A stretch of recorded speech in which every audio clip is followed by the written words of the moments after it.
السلام عليكم ورحمة الله وبركاته.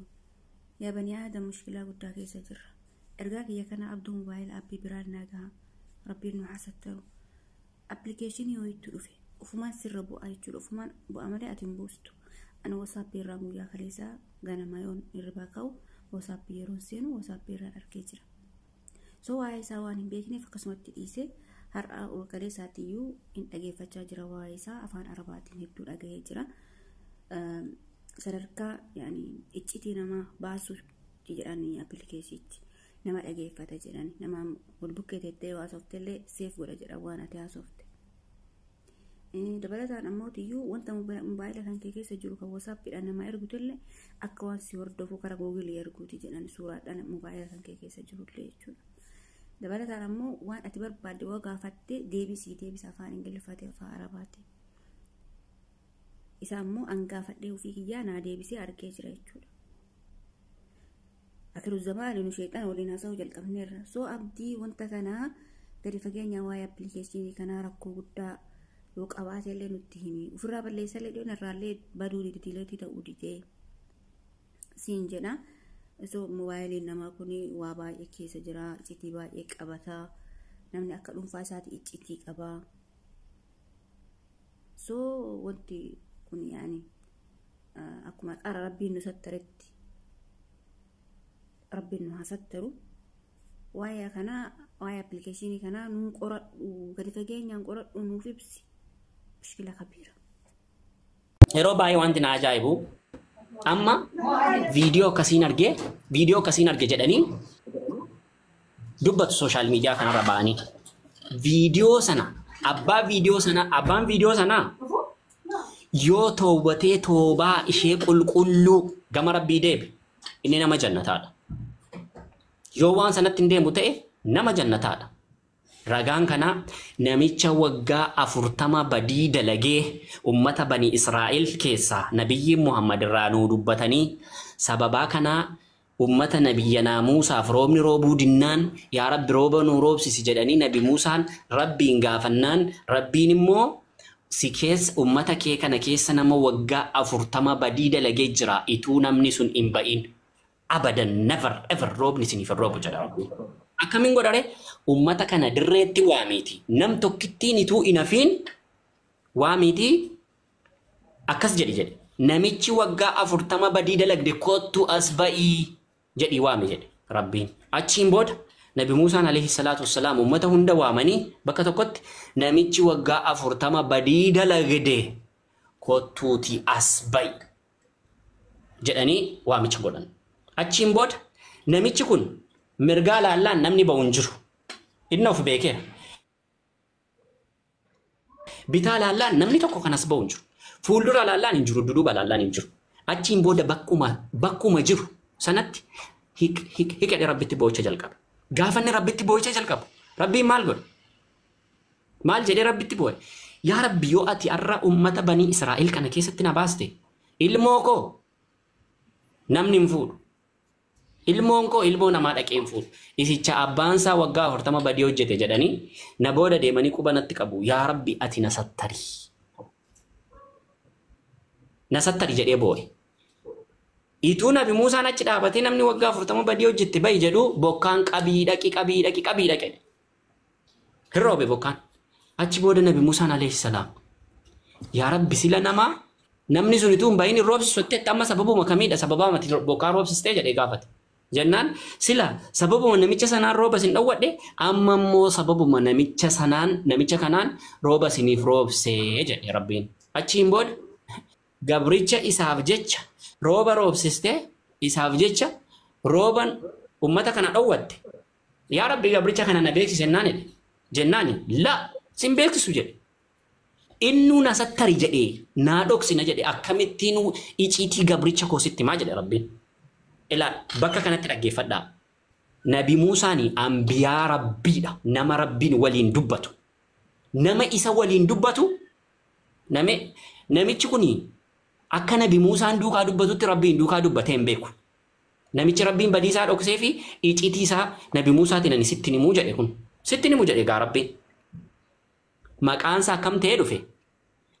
maqaan isaanii mamne gabrichi tokko akkas ta'e gabrichi tokko akkas jedhe jedhama malee namichi sun eenyuun akka ta'e rabbi nabi Muhammadiinis hin barsiisne malaayikaa Jibriiliinis hin barsiisne nabi Muusaas nabii kamiyyuu hin barsiisne rabbuma qofatu beeka namni sun eenyuun akka ta'e.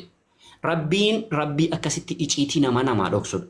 Rabbii badii namaa dhokse irra namaa darbe gabricha sanallee kan jannataa godhedha. Namichi viidiyoon kee akkas ta'ee viidiyoon ishee akkas ta'ee jettanii sinaasotan sun yoo namni sun toobatee gama rabbii deebe namichi sun milkaa'aadha warra jannataarraadha. Isin warri viidiyoo namaa sana dhaxxanii ilaaltanii sheer walii gootan isinitti immoo isinitti hima dhaggeeffadhaa.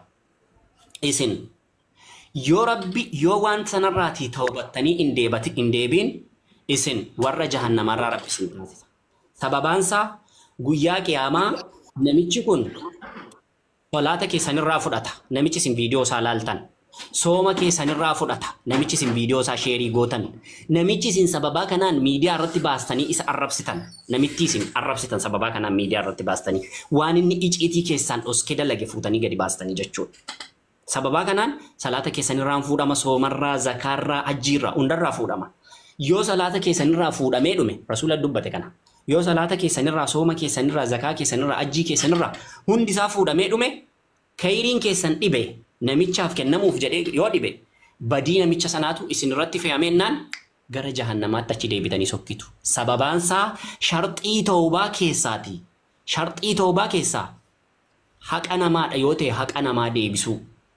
Yoo qarshii ta'e yoo maqaa namaa xureessuu ta'e yoo nama hamatte namicha amatte sana dhiifama gaafachuu yoo haqa isaa nyaatte haqa isaa sana deebisuu yoo eebii isaa ilaalte dhaggeeffatte elaa dhiifama naa godhi jettee dhiifama gaafachuu ituu dhiifama hin gaafatiin duniyaa kanarraa deemteennaan guyyaa qiyaamaa rabbiin warra jahannamaarraa si taasisa. Jahannama jechuun waan salphaa fakkaachuu danda'a. Jahannama keessaa irra xiqqaan isa rasuulli Abaa Xaalibiif alayhi salaatu wassalaam rabbiin kadhatanii yaa rabbi jahannama kanatti laaffisi jennaan xiqqoo rabbiin jahannamatti laaffisee barbadaa abiddaa ija lamarra dhaabbata jedhan. Abu Xaalib jahannama mataansaa kun akka marqaan beektu namni marqaan beekne hin jiru. Mataansaa kun akka marqaa hin qoqa jedhan. Hin qoqa akka marqaa yookaan akka shiroo danfa jedhan mataansa qaanqee lamarra dhaabbate kun abidda biraati. Isa kanaafuu badii namaa jala hin deemiina. Badii namaa dhiisa. Rasuulli namni eebii obboleessa isaa sattare eebii isaa rabbiin guyyaa qiyaamaa isaaf sattara jedhan. Eebii isaa rabbiin guyyaa qiyaamaa isaaf sattaraa. Duniyaa kanarratti akaraatti illee. Yoo agartan yoo dandeessan gorsu yoo dadhabdan immoo du'aayii godhaafi nama sanaaf yaa rabbi obboleessa koo kana naa qajeelchi obboleetti koo kana naa qajeelchi. Wantumti kun immoo isa ta'uu beektu. Wantumti kun fakkeenyaaf nama sana ta'uu beektu. Yoo fakkeenyaaf wanti kun hoteela keessatti ta'e yookaan bakka garaagaraatti ta'e eediitii garaagaraa ta'uu hin danda'u. Ituma ta'e immoo maal siin fayyada bu'aasi waan kanarraa argattan maali kisaaraa malee. Waan bu'aa irraa argattan viidiyoo sheeriin gootanii waan faayidaa isinii qabu waan hawaasa fayyadu waan biyya fayyadu. Wallaahi naaf hin galu naaf keessumaa ispeeshaalii miidiyaa kanarraa wanti na jibbisiisu ijoollee Oromoo irraa maaki ati hin dubbatta waa'ee siyaasaa. Ani illee nan dubbadha yeroo tokko waa'ee siyaasaa beekee miti hin beeknu waa'ee siyaasaa ispeeshaalii ani hin beeku. Garuu mee guyyaa tokko maaki saba Amaaraa kana gondoree taaneef waan jibbu gondoree waan taaneef jibbamne sababaa goojjamee taaneef jibbamne kan isaan wal jedhanii miidiyaarra ba'anii akkas wal jedhan agartee beektaa?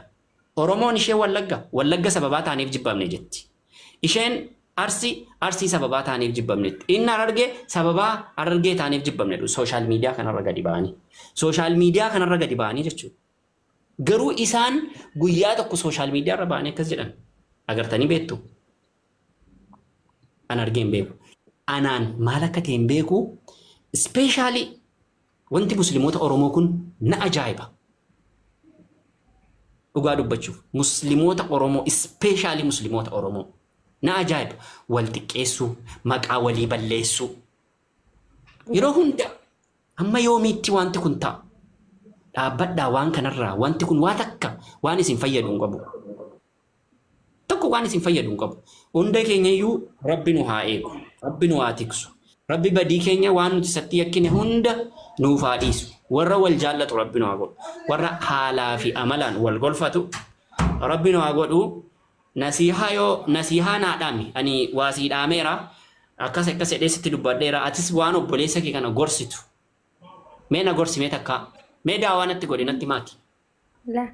Lakkii waan hin godhullee hin jiru garuu jabaadha akkanumatti dhalootni kun hedduu dhaloota jechuun yoo kaleessa itti himtanis deebi'ee irraanfatudha. Akkanatti nu himuun keessan akkanatti waa hedduu baradhe amma hanqan dhaggeeffadhu kana keessatti jechuun wanta dhageenya kana hunda nama irratti hojjetu Rabbi nu haa godhu. Gorsoota babbareedaa akkana kana osoo itti fuftan gizimoo hundaa'u nutti tola. Ayyee inshaallah wanni tokko irraan ba'a ariifataan jira waan ta'eef nashiidaa manzuumaa raayyaa abbaa macaa tokko waa'ee gorsa tamma itti kanaanii raayyaa abbaa macaatiin manzuumaa keessan kana beektu jennaan isa kana hin beeku jedhanii yeroo waxxaatummaa isaaniidha natti fakkaata. Sanan jedhee bu'a. Na hayyamta? Ara waa hundi ni hayyamamaa rakkoon hin jiru. Manni keessanii abshir. Ayyee. Mana kee karaa rabbaa bareechu manni duniyaa gabaabaadha inshaallah.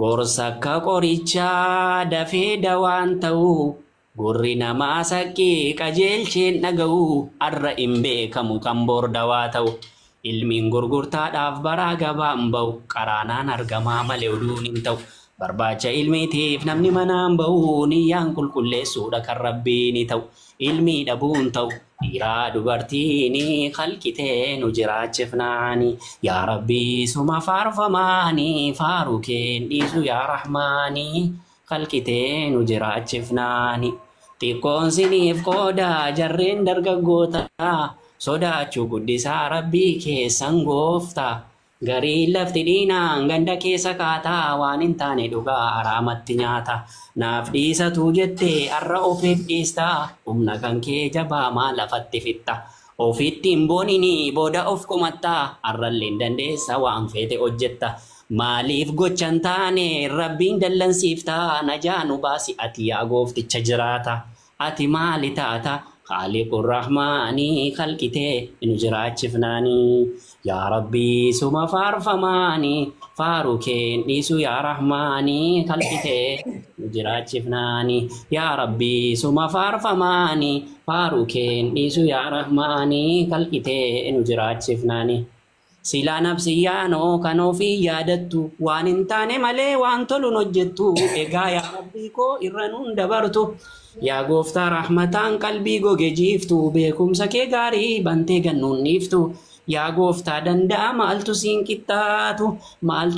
كتاتو مالك اللام يا رحيم عزيز كريم اللهم صل على محمد يا رحيم عزيز كريم توهني غاري دا كتابني تفسيري نما يادچيسا دبي وان غاري ilmaan namaa meeqa si dhabee kasaare waan ati dhowwite imnaan namattaare ulamoota meeqa si baase kahaare caalaa kulli makkaa madinal muktaari yaa dubbii gaggaarii sirraa odeeffaamu yaa rahiimu aziizuun kariimu ma'assalaam kanuma nagaatti.